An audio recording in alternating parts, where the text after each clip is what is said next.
जय हिंद दोस्तों। इस में बात करने वाले हैं दिल्ली हाईकोर्ट के एक जजमेंट के बारे में, जो कि बीते सोमवार 3 नवंबर 2025 को आया है। और इस जजमेंट में डिसीजन लिया गया कि जो लॉ के स्टूडेंट है, अगर उनका अटेंडेंस कम पड़ रहा है तो उस अटेंडेंस कम पड़ने की वजह से उनको एग्जाम देने से या फिर उनको अगले क्लास में जाने में बाधा नहीं पड़नी चाहिए।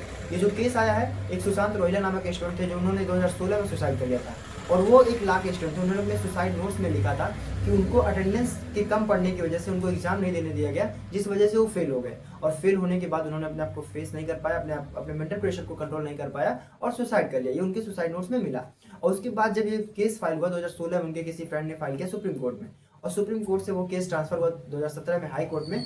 और हाई कोर्ट के 2 जजेस के बेंच में ये डिसीजन लिया गया कि जितने भी लॉ के स्टूडेंट हैं वो उनको अटेंडेंस कोई रीजन नहीं बनना चाहिए कि अटेंडेंस की वजह से उनको क्लास का एग्जाम ना देने दिया जाए या अगले क्लास में ना जाने दिया जाए, बल्कि एक रूल बनाया जाए कि उनको जो इंटर्नशिप में जाते हैं या कहीं और प्रैक्टिस की वजह से जाते हैं, अगर उनका कोर्सेज कम पड़ रहा है, उनका अटेंडेंस कम पड़ रहा है, तो उसके लिए एक अलग से ऑनलाइन क्लासेस चलाया जाए या फिर अलग से क्लासेस चलाए जाए जो उनको अटेंडेंस को कवर कर दें। लेकिन अटेंडेंस की वजह से उनको एग्जाम में नहीं रोका जाना चाहिए।